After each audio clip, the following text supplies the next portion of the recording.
kita memulai ibadah, mari bersama-sama kita berkatakan dengan iman Mazmur 91 sebagai doa kita.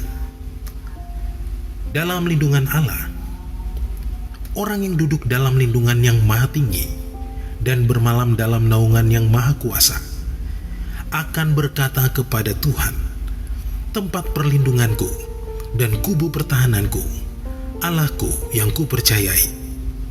Sungguh, dialah yang akan melepaskan engkau dari jerat penangkap burung, dari penyakit sampar yang busuk.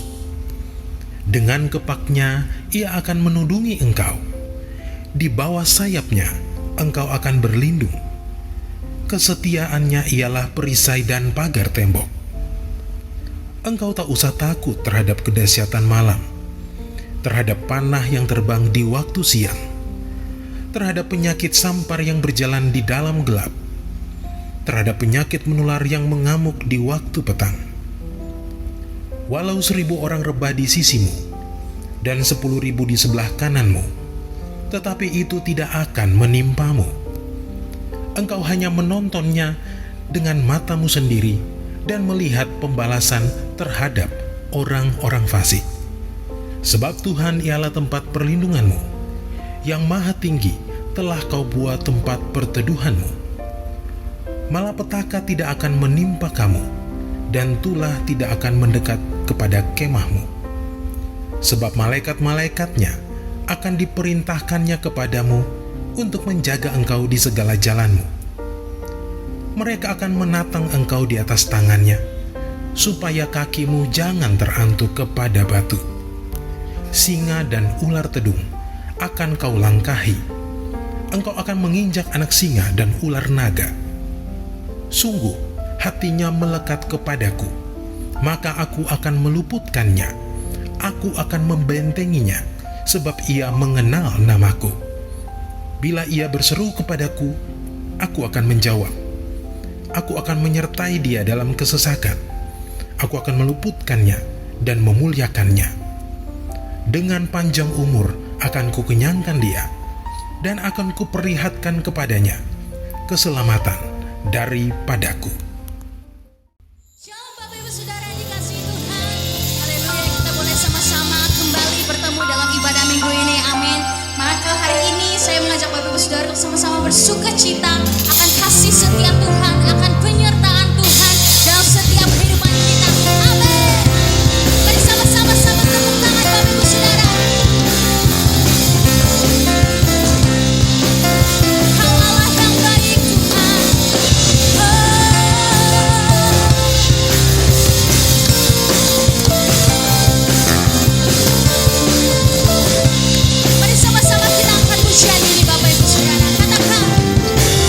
Firman-Mu Tuhan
kita siapkan hati kita Bapak Ibu Saudara.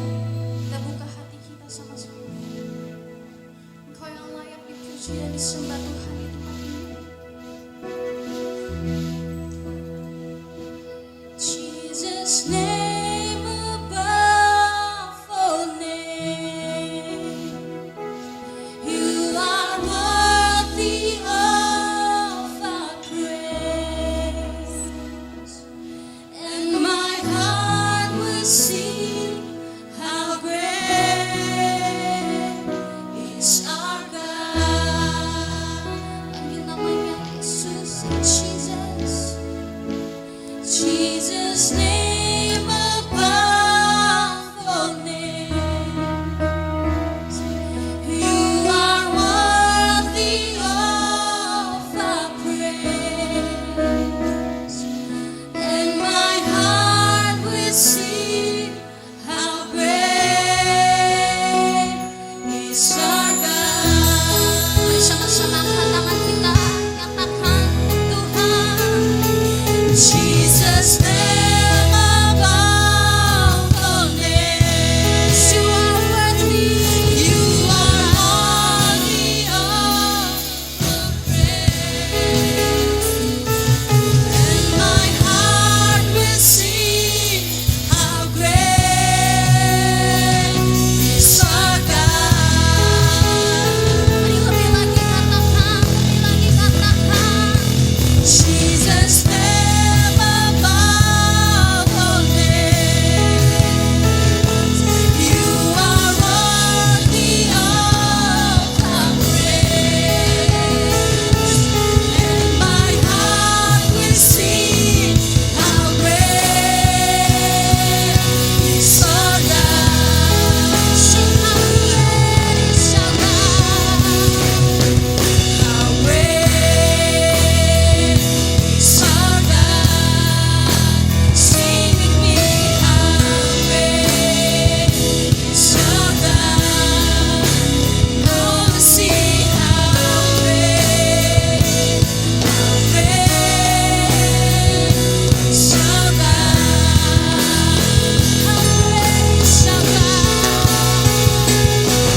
Great is our God. Sing with me, how great is our God. And all will sing how great is our God.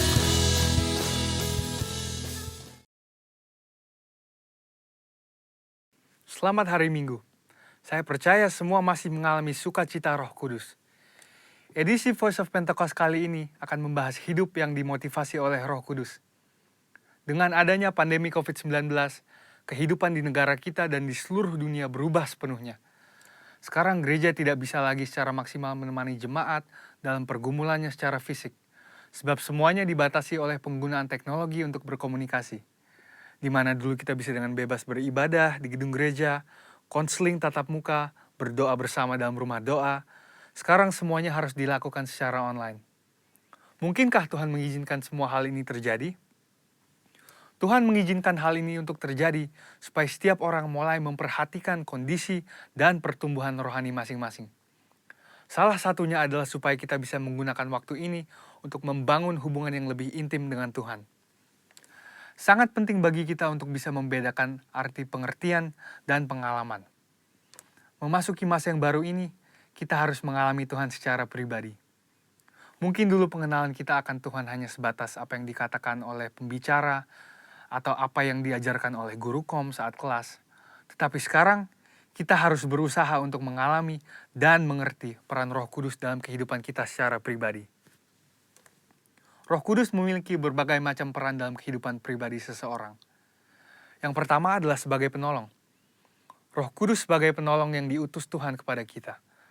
Dalam masa-masa seperti ini, kita perlu meminta dan mengandalkan pertolongannya dalam kehidupan kita. Kedua adalah sebagai roh kebenaran. Roh Kudus memimpin kita untuk memahami seluruh kebenaran firman Tuhan. Kita perlu melatih diri kita untuk lebih peka dalam mendengar bimbingan Roh Kudus dalam kehidupan kita. Yang ketiga adalah sebagai penghibur. Roh Kudus memberikan dan memulihkan rasa aman dan nyaman, bahkan dalam situasi yang tidak memungkinkan bagi akal manusia. Keempat adalah sebagai sumber kuasa. Kisah Para Rasul 1 ayat 8 berkata, Roh Kuduslah yang memberi kita kuasa yang memampukan kita untuk melakukan pekerjaan Tuhan. Kelima adalah memilih dan menentukan peran dalam pelayanan. Roh Kudus bukan hanya memakai, tetapi juga bisa menentukan posisi, lokasi, dan peran seseorang di dalam pelayanan. Contohnya, Stefanus dipilih untuk pelayanan meja, Petrus dipilih sebagai rasul, dan saudara juga bisa dipilih oleh Roh Kudus dalam pelayanan di bidang masing-masing. Keenam adalah mengurapi. Pengurapan yang berasal dari Roh Kudus inilah yang akan mengajar orang Kristen dalam setiap pemikiran, keputusan, dan langkah yang diambil. 7. Roh Kudus memberi perintah. Roh Kudus memberi rema dan firman yang harus kita terima sebagai perintah untuk dilaksanakan. Oleh sebab itu, perintah-perintah yang diberikan oleh Roh Kudus selalu membuahkan hasil yang baik bila kita percayai dan kita taati. Yang kedelapan adalah memimpin. Roh Kudus akan memimpin kita masuk ke dalam jalan dan rencana Tuhan atas hidup kita. Pimpinan Roh Kudus akan menciptakan manusia yang tidak lagi hidup untuk dirinya sendiri, melainkan untuk Kristus. Yakobus 4 ayat 8 berkata, "Mendekatlah kepada Allah, maka Ia akan mendekat kepadamu." Hal ini penting khususnya dalam masa-masa yang kita sedang alami saat ini. Inisiatif Tuhan untuk mendekati manusia tidak lagi perlu diragukan. Yohanes 3 ayat 16 berkata, "Karena begitu besar kasih Allah akan dunia ini, sehingga Ia telah mengaruniakan anaknya yang tunggal, supaya setiap orang yang percaya kepadanya tidak binasa, melainkan beroleh hidup yang kekal." Di lain pihak, bagian kita sebagai orang Kristen adalah untuk meresponi panggilannya dan mendekat kepadanya. Sebab sebuah hubungan hanya bisa berkembang melalui frekuensi dan kualitas pertemuan. Dan dua hal inilah yang akan menciptakan hubungan yang intim di antara kita dengan Tuhan. Ketika hubungan yang intim telah dibangun, kita akan dapat lebih mengenal pikiran, perasaan, dan kehendak Tuhan. Pengenalan akan Tuhan bisa diumpamakan sebagai sebuah puzzle, yang semakin lama semakin lengkap. Sekali lagi, melalui frekuensi dan kualitas pertemuan kita dengan Tuhan, hubungan kita dengan Dia akan semakin kuat. Orang Kristen khususnya Pentakosta perlu pengalaman rohani dengan Roh Kudus untuk membangun pengenalan akan Tuhan. Pengenalan akan Tuhan tidak akan ada pernah habisnya. Dan itulah sebabnya usaha mengenalnya lewat pergaulan dengan Roh Kudus menjadi keterikatan permanen hingga hari Tuhan itu tiba. Khususnya dalam masa-masa ini, mari kita mengejar Tuhan lebih lagi dan membangun hubungan yang lebih intim dengannya. Alami Roh Kudus setiap hari, selamat hari Minggu, dan Tuhan Yesus memberkati.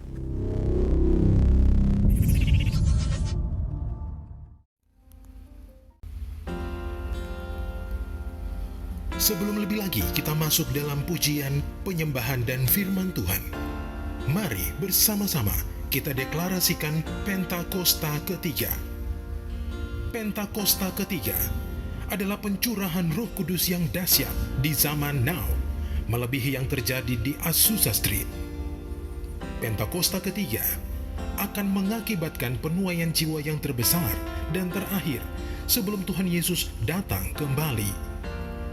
Pentakosta ketiga akan membangkitkan generasi Yeremia, yaitu anak-anak muda yang dipenuhi Roh Kudus, cinta mati-matian kepada Tuhan Yesus, tidak kompromi terhadap dosa, dan akan bergerak untuk memenangkan jiwa.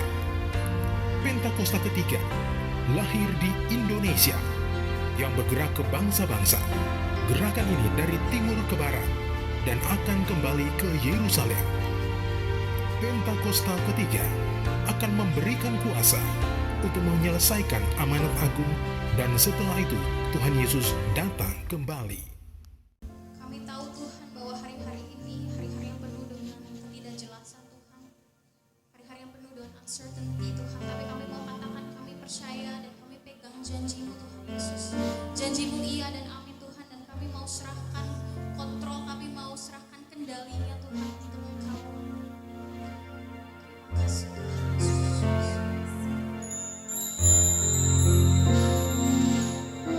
Sekalipun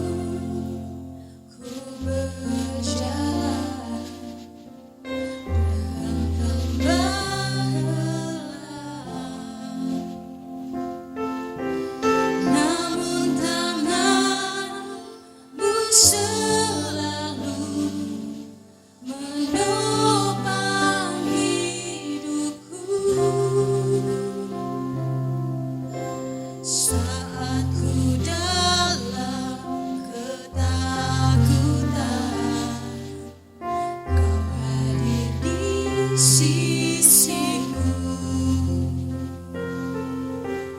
Kau berkata, jangan takut. Kau beriku kemenangan. Kaulah Tuhan yang berjanji, tak sekalipun kau ingkari kesetiaanmu. Sungguh terbukti di sepanjang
sepanjang hidupku, untuk selamanya kami akan setia.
Ku renungkan firman-Mu siang dan malam, ku pegang perintah-Mu dan ku lakukan.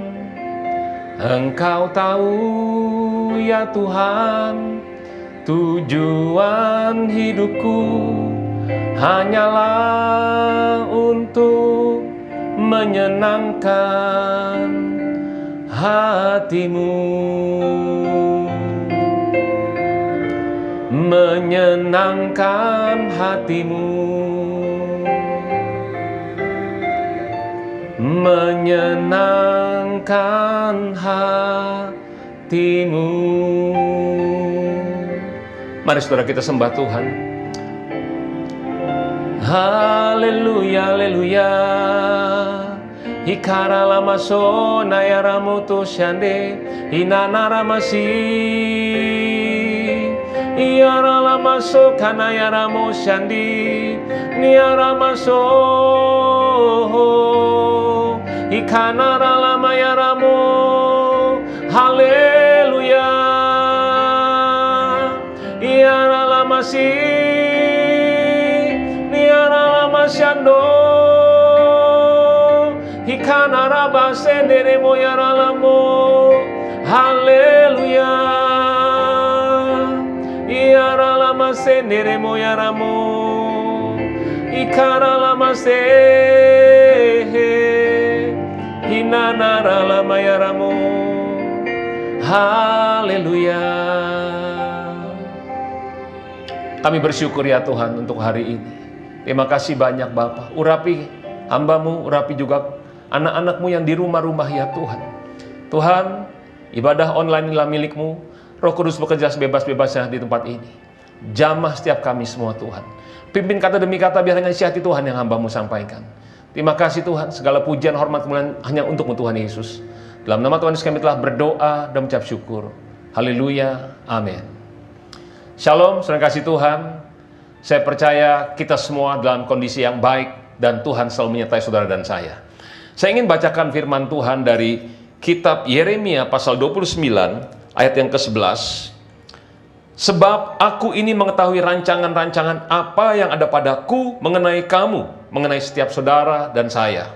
Demikian firman Tuhan, yaitu rancangan damai sejahtera dan bukan rancangan kecelakaan, untuk memberikan kepadamu hari depan yang penuh harapan. Yang percaya katakan amin. Tuhan punya rancangan kepada kita, bukan rancangan kecelakaan, tapi rancangan damai sejahtera yang memberikan kepada kita hari depan yang penuh dengan harapan. Saudara, mungkin hari-hari di tengah-tengah pandemi corona, saudara kita mengalami kebingungan, tapi dengar baik-baik, rancangan Tuhan tidak akan pernah berubah. Rancangan damai sejahtera, rancangan masa depan yang penuh dengan harapan untuk kita semua. Saya percaya keadaan ini pasti kita bisa atasi. Pasti akan perubahan yang lebih baik lagi untuk setiap kita semua. Saudara, ada bagian Tuhan, tapi ada juga bagian kita. Tuhan punya rancangan yang terbaik untuk kita. Rancangan keselamatan, damai sejahtera, kebahagiaan, rancangan kesembuhan, mujizat, pemulihan untuk setiap saudara yang percaya pada Dia. Tapi ada bagian kita. Bagian kita adalah percaya dan melakukan kehendak Tuhan sekalipun tidak masuk akal. Sekalipun rasanya nggak logis. Saudara, kita harus percaya dan lakukan kehendak Dia. Nah, saudara yang kasih Tuhan, apa maksudnya percaya dan melawan kehendak Tuhan? Artinya kita harus taat kepada Tuhan, taat kepada firman-Nya. Saudara, kita sering mendengar kalimat taat saja sekalipun tidak mengerti. Saudara, maksudnya adalah tidak mengerti di sini adalah yang tidak bisa dimengerti oleh logika kita. Tapi kita harus percaya, harus taat. Saudara yang kasih Tuhan, karena jalannya Tuhan bukan jalannya kita. Rancangan Tuhan bukan rancangan kita. Tapi sekali lagi saya mau ingatkan, rancangan Tuhan adalah yang terbaik untuk setiap saudara dan saya. Amin. Nah, saudara, saya ingin menyampaikan mengenai ketaatan, saudara.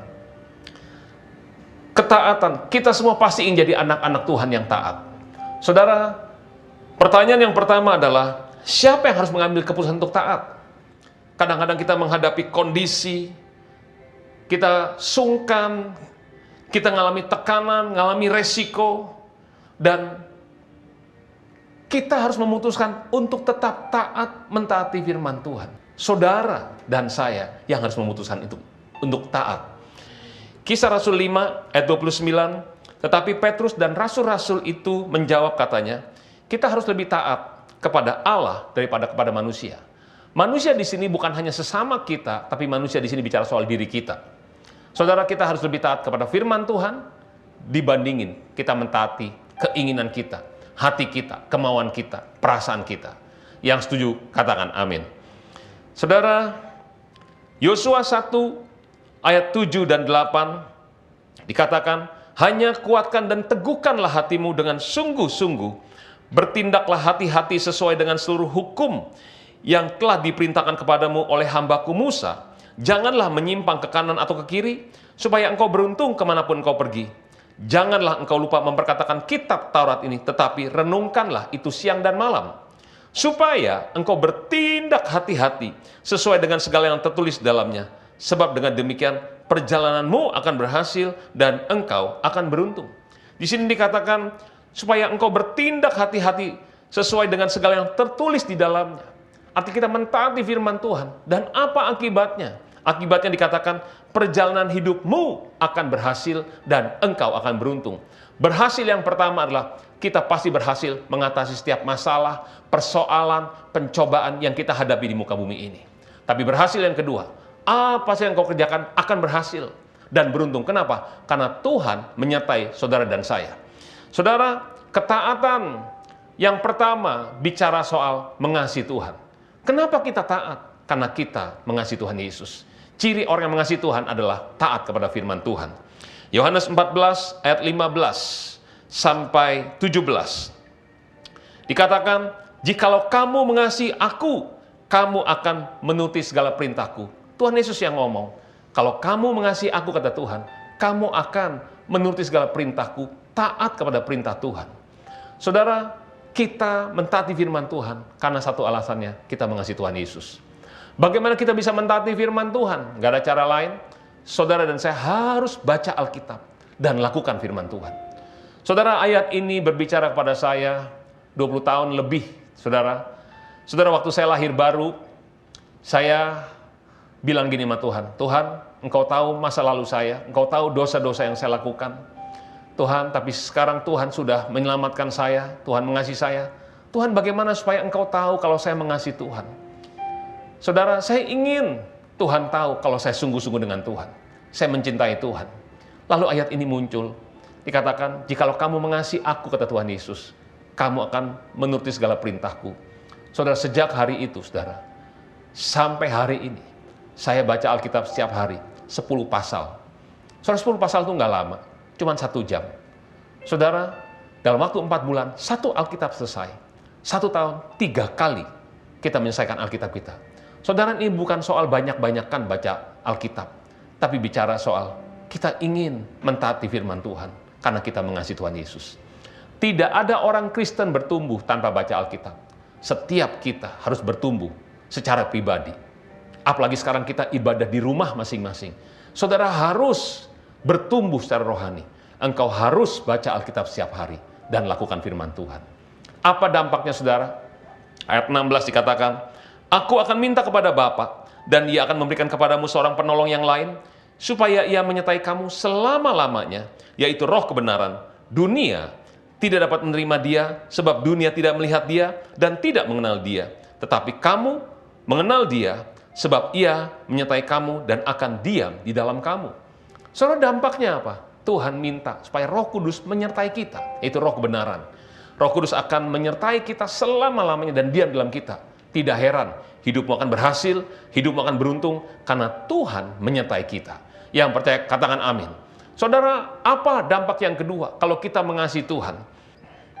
1 Korintus 2 ayat 9, tetapi seperti ada tertulis, apa yang tidak pernah dilihat oleh mata, dan tidak pernah didengar oleh telinga, dan yang tidak pernah timbul dalam hati manusia, semua yang disediakan Allah untuk mereka yang mengasihi Tuhan. Saudara, Tuhan menyediakan semuanya untuk kita yang mengasihi Tuhan. Dan salah satu yang sangat luar biasa yang kita tidak pernah lihat, tidak pernah dengar, belum pernah timbul dalam hati, Tuhan memberikan Roh Kudusnya untuk kita. Dahsyat. Tepuk tangan lu yang meriah untuk Roh Kudus tengah-tengah kita. Haleluya. Nah, saudara, hal yang kedua mengenai ketaatan. Ketaatan akan mendatangkan keselamatan, ketaatan mendatangkan kesembuhan bagi kita semua. Saudara pernah baca tentang Yunus, saudara? Saudara, Yunus disuruh oleh Tuhan untuk ke Niniwe, tapi dia lari ke Tarsis. Tapi puji Tuhan, Yunus bertobat, saudara, dan Yunus pergi ke Niniwe. Di kitab Yunus pasal yang ketiga, ayat 1-10, datanglah firman Tuhan kepada Yunus untuk kedua kalinya demikian, bangunlah, pergilah ke Niniwe, kota yang besar itu, dan sampaikanlah kepadanya seruan yang kufirmankan kepadamu. Bersiaplah Yunus lalu pergi ke Niniwe sesuai dengan firman Allah. Niniwe adalah sebuah kota yang besar, yang mengagumkan besarnya, 3 hari perjalanan luasnya. Saudara, Yunus mulai menyampaikan pesan Tuhan kepada penduduk Niniwe. Dikatakan 40 hari lagi, maka Niniwe akan ditunggang balikan. Orang-orang Niniwe percaya kepada Allah, lalu mereka mengumumkan untuk puasa. Mereka baik orang dewasa maupun anak-anak mengenakan kain kabung. Setelah sampai kabar kepada raja kota Niniwe, turunlah ia dari singgasana, ditanggalkan jubahnya, diselubungkannya kain kabung, lalu duduklah ia di abu. Lalu atas perintah raja dan para pembesarnya, orang-orang memaklukkan, mengatakan kepada di Niniwe demikian, manusia dan ternak, lembu, sapi, dan kambing domba tidak boleh makan apa-apa, tidak boleh makan rumput, tidak boleh minum air. Haruslah semuanya manusia dan ternak selubungkan kain kabung dan berseru dengan keras kepada Allah, serta haruslah masing-masing berbalik dari tingkah lakunya yang jahat, dari kekerasan yang dilakukannya. Siapa tahu, mungkin Allah akan berbalik dan menyesal serta berpaling dari murkanya yang menyala-nyala itu, sehingga kita tidak binasa. Ayat 10, ketika Allah melihat perbuatan mereka itu, yakni bagaimana mereka berbalik dari tingkah lakunya yang jahat, dan menyesallah Allah karena malapetaka yang telah dirancangkannya terhadap mereka, dan ia pun tidak jadi melakukannya. Puji Tuhan. Saudara, renungan baik-baik. Yunus tadinya lari ke Tarsis, tapi dia bertobat, saudara. Dia kembali taat kepada Tuhan. Apa dampaknya? Waktu dia sampai kepada kota Niniwe, menyampaikan tentang hukuman Allah atas kota ini. Dan rakyat mendengar, rajanya mendengar, dan mereka memutuskan untuk berpuasa dan berbalik dari tingkah lakunya yang jahat, berhenti untuk berbuat kekerasan. Mereka bertobat, saudara. Mereka mulai taat kepada firman Tuhan. Apa dampaknya? Keselamatan terjadi untuk satu kota Niniwe. Seluruh penduduk Niniwe diselamatkan. Saudara, ketaatan atau pertobatan kita, hidup sesuai firman Tuhan, membuat keselamatan terjadi atas hidup kita. Dan bukan hanya untuk hidup kita secara pribadi, tapi untuk seisi keluarga kita. Firman Tuhan katakan, satu orang percaya, sisi keluarga pasti diselamatkan. Satu raja bertobat, pembesar-pembesarnya bertobat, seisi kota diselamatkan semuanya. Saudara, ketaatan mendatangkan keselamatan. Saudara, saya percaya kalau di sini ada saudara yang mungkin orang tuanya belum percaya, belum diselamatkan, anak-anaknya, atau suami, atau istrinya. Saya percaya, cepat atau lambat, keselamatan akan terjadi di seisi rumah saudara. Karena ada engkau orang yang percaya, orang yang taat kepada firman Tuhan. Yang percaya katakan amin. Nah saudara, ketaatan atau pertobatan mendatangkan kesembuhan. Saudara ingat Naaman? Waktu Naaman taat kepada firman Tuhan, kesembuhan terjadi. Saudara, sebelum kita pindah ke yang berikutnya, saudara, saya ingin mengingatkan bahwa waktu kota Niniwe mendengar hukuman, saudara, hukuman yang didengar itu bukan untuk menghancurkan Niniwe, tapi hukuman untuk membuat bangsa ini diselamatkan. Jika saudara mendengar berita yang kurang baik dalam hidupmu, mungkin sakit, atau keadaan keuanganmu kurang baik, atau keluargamu dengan baik-baik, waktu kita mendengar ini, yang harus kita lakukan adalah kita kembali taat kepada Tuhan. Kita bertobat kepada Tuhan. Saya percaya Tuhan pasti akan menolong kita. Kalau Tuhan beritahu keadaannya, justru Tuhan ingin menyembuhkan, ingin menolong kita semua. Yang percaya katakan amin. Saudara, hal yang ketiga, ketaatan akan mendatangkan berkat bagi kita semua. Kita semua pasti ingin diberkati. Tapi firman Tuhan katakan ketaatan kita akan membuat Tuhan memberkati kita semua. Saudara, kitab Kejadian pasal yang ke-22 ayat 18 berkata, oleh keturunanmu lah semua bangsa di bumi akan mendapat berkat karena engkau mendengarkan firman-Ku. 1 Samuel 15 ayat 22. Tetapi jawab Samuel, apakah Tuhan itu berkenan kepada korban bakaran dan korban sembelihan sama seperti kepada mendengarkan suara Tuhan?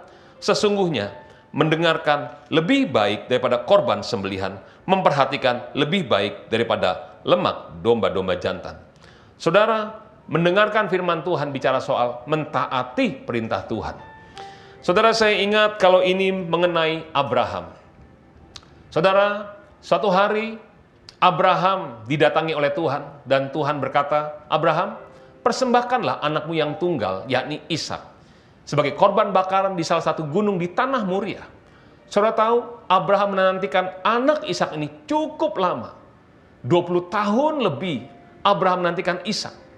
Begitu Ishak sudah mulai besar, jadi anak-anak lucu, saudara ya, dan Tuhan minta sebagai korban bakaran. Saudara, saya percaya Abraham mengalami pergumulan yang luar biasa.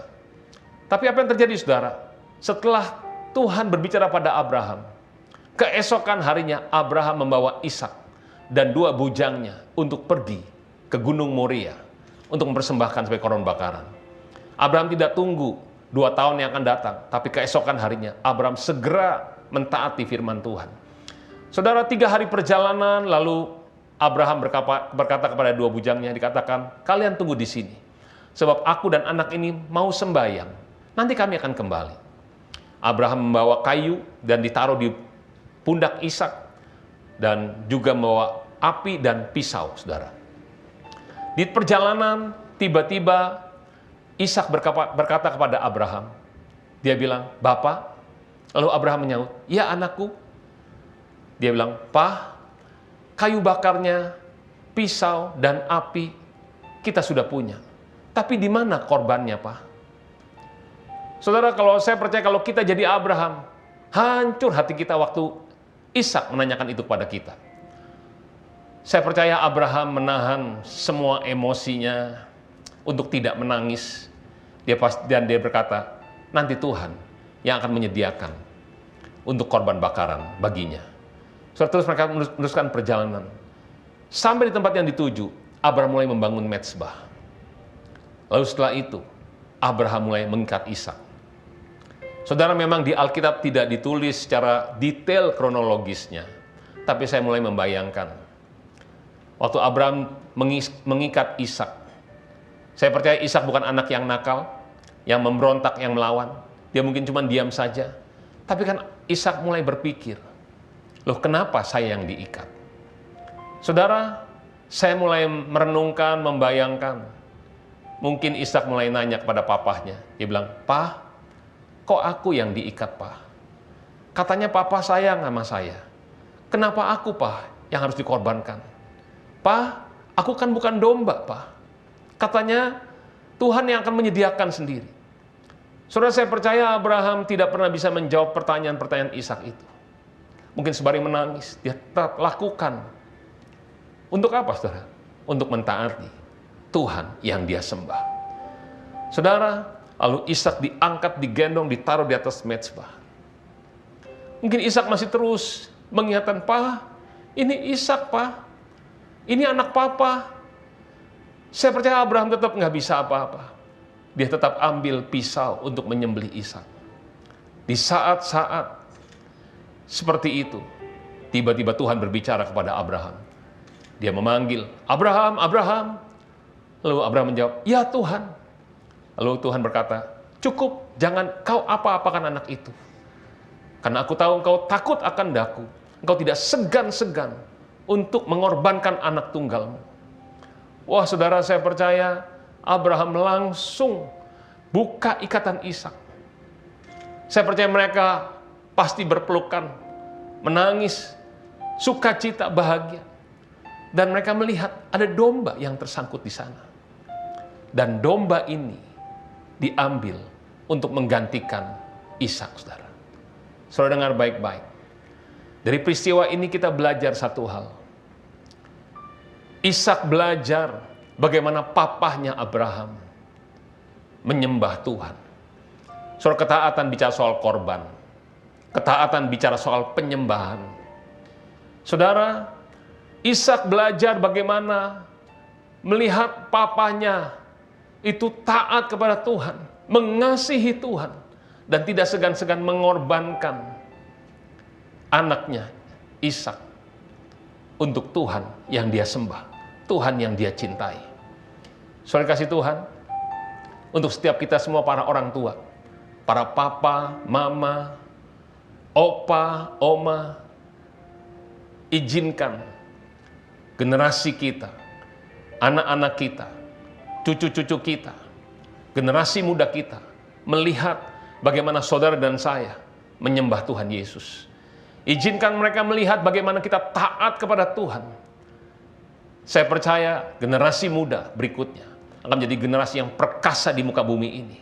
Karena mereka menjadi generasi yang taat kepada Tuhan kita Yesus Kristus. Generasi yang diberkati, generasi yang dipakai Tuhan dengan luar biasa untuk penemuan jiwa yang terbesar yang terakhir ini. Waktu mereka menyembah Tuhan, hadirat Tuhan akan turun dimanapun mereka ada. Amin, saudaraku. Saudara, Ishak diganti dengan domba. Tapi anak Bapa di sorga, Tuhan kita Yesus Kristus, tidak diganti dengan domba. Tuhan Yesus mati di atas kayu salib untuk menggantikan saudara dan saya. Kenapa? Karena dia sangat mengasihi kita. Saudara, kita harus wajib untuk mengasihi dia. Tidak ada yang seperti Tuhan Yesus Kristus. Saudara kasih Tuhan, kalau nyawanya saja diberikan, apalagi yang lain. Dia akan memberikan semuanya untuk saudara dan saya. Yang percaya katakan amin. Hari ini, saya percaya, kasih Tuhan akan mengalir bagi saudara di rumah-rumah. Engkau akan dipulihkan kembali hubunganmu dengan Tuhan. Dan bukan hanya hubunganmu dipulihkan. Saya percaya mujizat, kesembuhan, pemulihan, berkat-berkat akan terjadi atas hidupmu. Dan sisi keluargamu diselamatkan. Amin. Mari tundukkan kepala semuanya. Kita pejamkan mata kita. Aku mengasihi Engkau, Yesus, dengan segenap hatiku. Aku mengasihi Engkau, Yesus, dengan segenap jiwaku. Ku renungkan firman-Mu siang dan malam, ku pegang perintah-Mu dan ku lakukan. Engkau tahu ya Tuhan, tujuan hidupku hanyalah untuk menyenangkan hati-Mu. Menyenangkan hati-Mu. Menyenangkan hati-Mu. Hiralama yaralamo, haleluya, haleluya. Ikaralama sena yaramoto shando, ikanaramasi.